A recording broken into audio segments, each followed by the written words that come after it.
In February 2009, police received a call that would expose one of the most disturbing cases of psychological manipulation and control ever documented in domestic abuse history. The address was ordinary, the neighborhood unremarkable. But inside that house, a woman had systematically transformed her husband into something less than human. She controlled when he ate, when he slept, when he could speak. She assigned him chores like a child. She gave him punishments. And when he failed to obey, the consequences were severe. This is not a story about a single moment of violence. This is a story about the slow, methodical erosion of a human being. David and Marie Hartford met in 1992 at a church picnic in rural Pennsylvania. He was 23, soft-spoken, with a history of learning difficulties that had followed him since childhood. She was 27, confident, and worked as a receptionist at a dental office. Friends described their early relationship as imbalanced, but not unusual. Marie made most of the decisions. David seemed content to follow. They married within a year. For the first few years, neighbors saw nothing alarming. Marie worked. David stayed home. They kept to themselves. But behind closed doors, something was already shifting. The language Marie used when speaking about David began to change. She no longer referred to him as her husband in private conversations. She called him her responsibility. Marie Hartford was not physically imposing. She stood 5'4". She had no history of violence before her marriage, but she possessed something more insidious than physical strength. She understood control. By 1995, David was no longer allowed to handle money. Marie gave him an allowance of $5 a week, which he could revoke at any time. He was not permitted to answer the phone. He could not leave the house without permission. When guests visited, David was told to stay in the bedroom. If he needed to use the bathroom during the night, he had to ask. She began keeping a notebook, logging his mistakes. A dish left in the sink, a wrong answer to a question. Each infraction was recorded in neat handwriting, with a corresponding punishment written beside it. The notebook would later become one of the most chilling pieces of evidence in the case. Entries were methodical, clinical. March 12th, failed to fold laundry correctly. Punishment, no dinner. April 3rd, spoke without permission during phone call. Punishment, locked in basement, 3 hours. The punishments escalated gradually, almost imperceptibly at first. Marie would justify them to David as necessary corrections. She told him he needed structure, discipline, guidance, and because David had spent his entire life being told he was slow, that he needed help, that he couldn't manage on his own, he believed her. Psychologists would later explain that this type of conditioning is extraordinarily effective when the victim has pre-existing vulnerabilities. David's sense of self had been fragile long before Marie began dismantling it entirely. By 1998, David Hartford had stopped referring to himself by his own name in conversations with Marie. She required him to call himself the boy when speaking to her. She began dressing him in clothes she selected each morning, often items that were too small or deliberately humiliating. She cut his hair herself, unevenly, in a style that resembled a child's bowl cut. Neighbors who occasionally saw him described a man who seemed younger than his years, who walked with his head down, who never made eye contact. One neighbor recalled seeing him outside once, pulling weeds in the garden while Marie stood on the porch watching. He worked in silence. She did not speak to him. When he finished, he stood at the bottom of the steps and waited until she nodded, giving him permission to come inside. The basement became David's primary living space. Marie moved his belongings there in 1999, telling him that he had not earned the privilege of sleeping upstairs. The space was unfinished, cold in winter, damp in summer. There was no bed, only the folding chair and the blanket.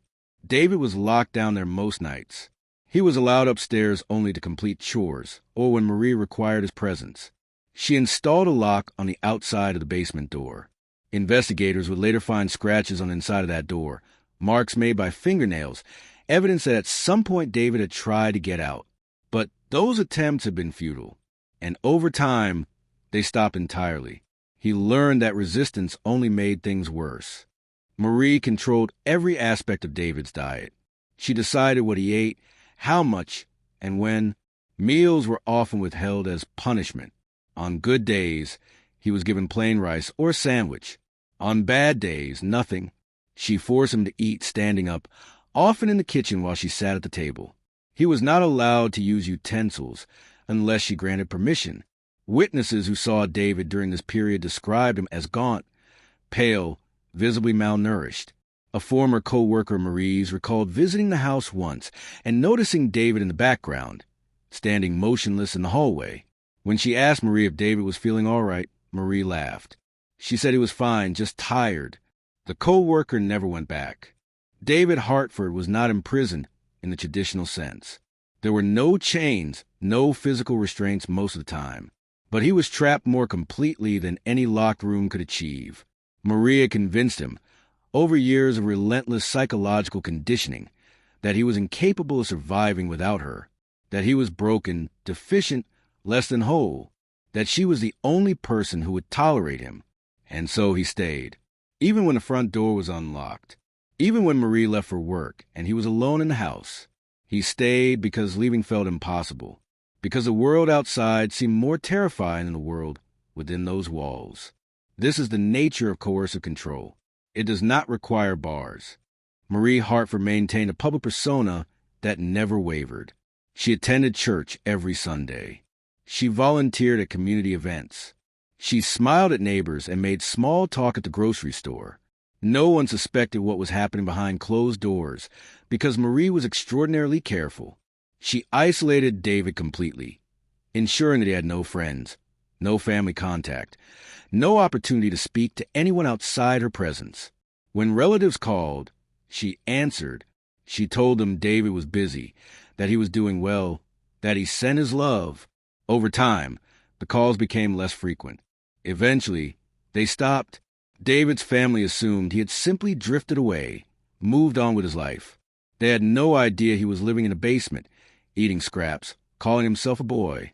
In early 2009, something changed. Marie's control, which had been absolute for over a decade, began to show cracks. David had developed a persistent cough that winter, a rattling sound that echoed through the house. Marie ignored it at first, then grew irritated by the noise. She forced him to sleep outside on the back porch during cold nights, telling him he needed fresh air. A neighbor, walking her dog early one morning, saw him through the fence. He was curled on the ground, shivering, wearing only a t-shirt and thin pants. She did not call the police. Later, she would say she thought it was strange, but not her business. It is difficult to say what might have happened if she had acted differently. How much longer David would have survived? Marie's need for control extended beyond David. She monitored every aspect of her own environment with obsessive precision. Everything had a place. Every routine was regimented. Psychologists who later evaluated her described traits consistent with narcissistic personality disorder, sadistic tendencies, and a pathological need for dominance. But she was also intelligent, calculating, and patient. She understood how to manipulate perception, how to present normalcy while concealing horror. Her co-workers described her as pleasant, organized, and professional. No one saw the notebook. No one heard the screaming. No one knew that when she came home each evening, she would inspect the house like a military officer, reviewing barracks, searching for any sign that David had stepped out of line. On February 18, 2009, Marie left for work at 7 in the morning. David was in the basement, as usual. But that day, for reasons investigators would never fully understand, David Hartford walked up the stairs. He unlocked the basement door from the inside, something he had learned to do months earlier but had never attempted. He walked through the quiet house. He picked up the phone, and he dialed 911. His voice on the recording is barely audible, shaking, unsure. He told the dispatcher that he needed help, that he was being hurt, that he was locked in a basement. The dispatcher asked for his address. He gave it. She asked if he was in immediate danger. He said he did not know. She told him police were on the way. He hung up and waited by the front door. Officers arrived within 12 minutes. They knocked. David opened the door immediately, as if he had been standing there the entire time. The officers later described him as childlike in demeanor, speaking in short, hesitant sentences, avoiding eye contact. He was visibly underweight, bruised along his arms, and trembling. They asked if he was David Hartford. He nodded. They asked if anyone else was home. He said no. They asked if they could come inside. He stepped aside. What they found in that house would prompt an investigation that lasted months. The basement, the notebook, the photographs Marie had taken of David in humiliating poses, stored in a shoebox in her bedroom closet, the lock on the outside of the basement door, the complete absence of any personal belongings that belonged to him. The evidence was overwhelming. The notebook alone contained over 300 entries spanning nearly 8 years. Each one detailed a perceived failure and a corresponding punishment. Some punishments were psychological, forced silent for hours, being made to stand in a corner, verbal degradation. Others were physical, deprivation of food, confinement in the basement for extended periods, forced labor in the yard during extreme weather. But what disturbed investigators most was the language Marie used. She wrote about David the way one might write about training a dog. Clinical, detached. She noted improvements in his behavior. She documented setbacks. She analyzed which punishments were most effective. It was a record of systematic dehumanization written in her own hand. David was taken to a hospital for evaluation. Doctors found evidence of prolonged malnutrition, untreated infections, and signs of chronic stress-related illness. His weight was 73 pounds below the average for a man of his height and age. He had difficulty answering questions, often looking to others for approval before speaking. A psychologist who assessed him described a man whose sense of self had been almost entirely erased. He did not express anger toward Marie. He did not describe himself as a victim. When asked why he had stayed, he said he did not know. When asked what he wanted now, he said he wanted to be good. The psychologist noted that David's identity had become so enmeshed with Marie's perception of him that separating the two would require years of intensive therapy. Marie Hartford was arrested at her workplace the same day. Co-workers described the scene as surreal. She did not resist. She did not ask questions. When officers informed her of the charges, she reportedly smiled and said there must be some misunderstanding. She was calm, composed, almost amused. During the initial interrogation, she denied any wrongdoing. She claimed David was mentally challenged and required strict supervision. She said she had been helping him, providing structure he could not create for himself. When confronted with the notebook, she did not deny writing it. She said it was a tool for managing his behavior. When asked about the basement, she said he preferred sleeping there. The detectives noted that she showed no remorse, no recognition that what she had done was wrong. She spoke about David the way one might speak about a household appliance. The trial began in October 2009. The prosecution presented a case built on the notebook, medical evidence, police testimony, and David's own statements. The defense argued that Marie had been acting in David's best interest, that he consented to the arrangement, that their relationship, though unconventional, was not criminal. It was a strategy that hinged on portraying David as incompetent, incapable of caring for himself. But the prosecution dismantled that argument methodically. They demonstrated that David was legally competent, that he had held jobs before meeting Marie, that his learning difficulties were mild and did not necessitate the level of control she had imposed. They presented the photographs Marie had taken, images that showed David in degrading positions, evidence that she derived satisfaction from his humiliation. The courtroom was silent as those images were displayed. David Hartford testified for 3 hours. His voice was quiet, halting. He described years of being told he was worthless, that no one else would want him, that he should be grateful Marie tolerated him. He described being locked in the basement, being denied food, being forced to complete tasks that served no purpose other than to demonstrate her control. He described the fear that lived in his chest constantly, the terror of making a mistake, the knowledge that any small failure could result in punishment. But he also described something more complex. He said that sometimes, after particularly harsh punishments, Marie would be kind. She would make him dinner, let him sit on the couch, speak to him gently, and in those moments, he felt relief so intense it was almost euphoric. Experts would later explain this as trauma bonding, a psychological phenomenon common in abusive relationships. The jury deliberated for less than 6 hours. They found Marie Hartford guilty on multiple counts: unlawful imprisonment, assault, reckless endangerment, and abuse of a dependent adult. The judge, reading the verdict, described the case as one of the most disturbing examples of domestic abuse she had encountered in her career. She noted that Marie had exploited David's vulnerabilities, isolated him from any support system, and subjected him to years of systematic cruelty. The sentencing hearing was scheduled for 2 weeks later. During that time, Marie remained in custody. She requested multiple interviews with media outlets, all of which were denied by her attorney. She reportedly spent her time in jail, writing letters to David, letters that were intercepted by authorities and never delivered. In them, she told him she missed him, that she hoped he was taking care of himself, that he needed to remember everything she had taught him. Marie Hartford was sentenced to 18 years in state prison. The judge cited the prolonged nature of the abuse, the psychological damage inflicted, and Marie's complete lack of remorse as factors in the decision. Marie showed no visible reaction when the sentence was read. She did not look at David, who sat in the back of the courtroom with the victim's advocate beside him. As she was let out, she turned once briefly and smiled in his direction. It was not a warm smile. It was something else, something that made the advocate instinctively move closer to David. Later, she would describe that smile as the most unsettling thing she had witnessed in 20 years of working with abuse survivors. It was a smile that said, "I still own you." David Hartford was placed in a transitional living program designed for survivors of severe domestic abuse. He struggled to adjust to even basic freedoms, making decisions about what to eat, when to sleep, how to spend his time. All of it caused him profound anxiety. He would wake in the middle of the night, disoriented, looking for the basement.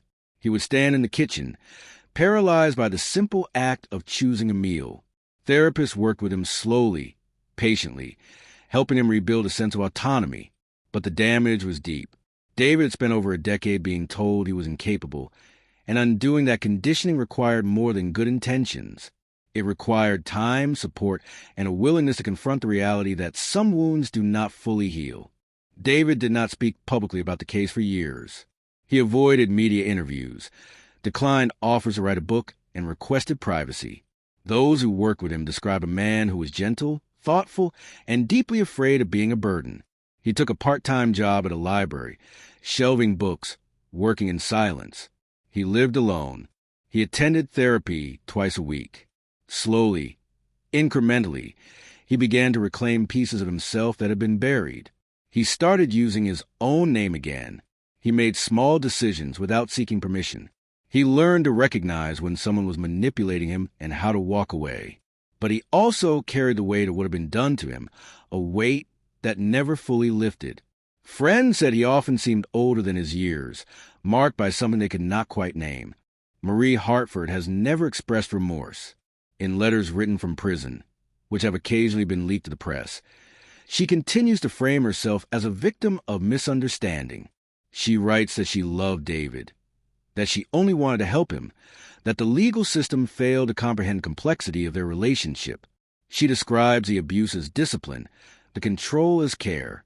Psychologists who have reviewed her case materials describe her as a textbook example of someone with antisocial and narcissistic traits who lacks the capacity for genuine empathy. She does not see David as a person. She sees him as an extension of herself, something she created, something that belonged to her. And that belief, even now, remains unshaken. The psychological community has studied the Hartford case extensively. It represents an extreme but not unique example of coercive control, a form of abuse that is often invisible to outsiders and devastating to those who experience it.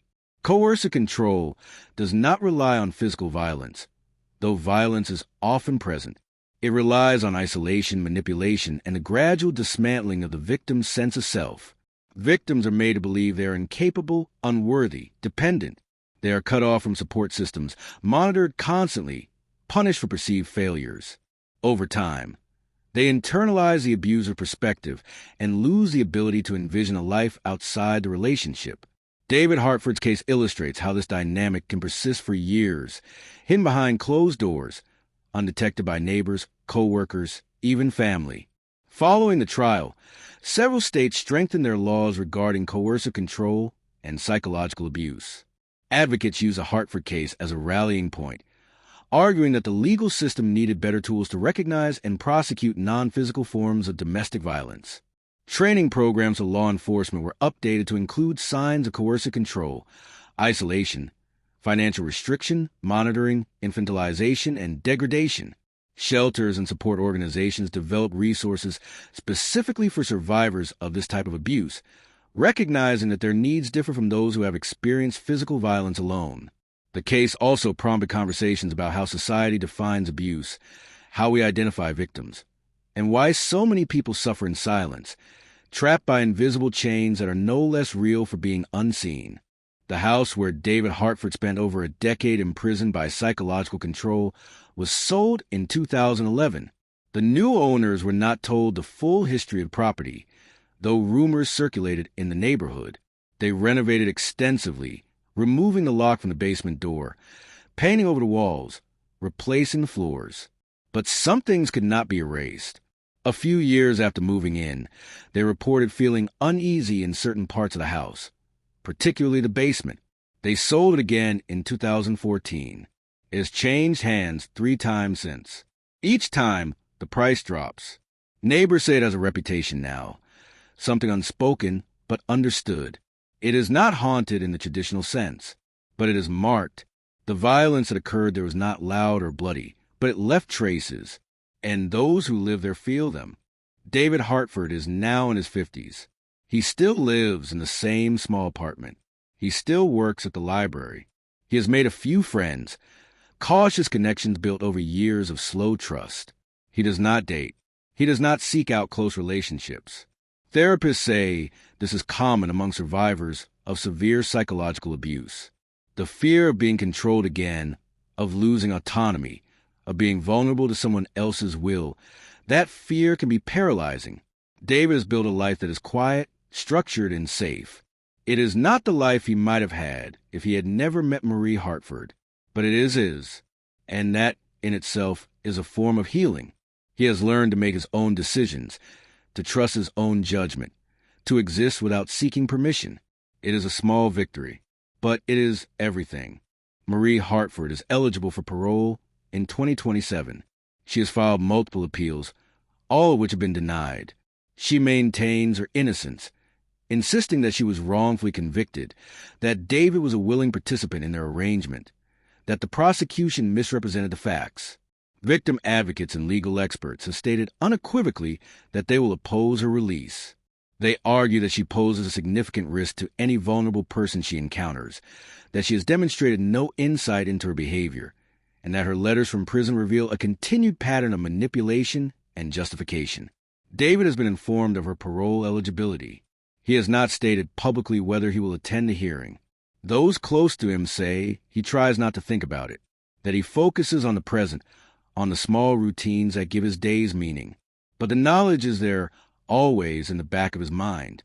The Hartford case asks uncomfortable questions about how abuse is defined, recognized, and addressed. It challenges the assumption that victims will always seek help, that neighbors will always intervene, that the signs will always be visible. It forces us to confront the reality that some of the worst cruelty happens quietly, incrementally, behind doors we walk past every day. David Hartford survived, but survival is not the same as recovery. He will carry the scars of what was done to him for the rest of his life. And Marie Hartford, sitting in a prison cell, continues to see herself as blameless. That gap between her perception and reality is perhaps the most disturbing element of all. It suggests that for some people, empathy is not absent or damaged. It simply does not exist. David Hartford once told a therapist that the hardest part was not the basement or the hunger or the punishments. The hardest part was the moment when he realized he had started to believe her, that he had internalized her voice, her judgments, her assessment of his worth, that even after he was free, even after she was convicted, that voice remained. It whispered in the back of his mind, telling him he was incapable, telling him he needed someone to tell him what to do. Recovery, he said, was learning to quiet that voice, to recognize it as hers, not his, to build a new voice, one that was kind, patient, and his own. It is a process that continues. Some days are easier than others, but he is still here, still choosing every day to be more than what she tried to make him.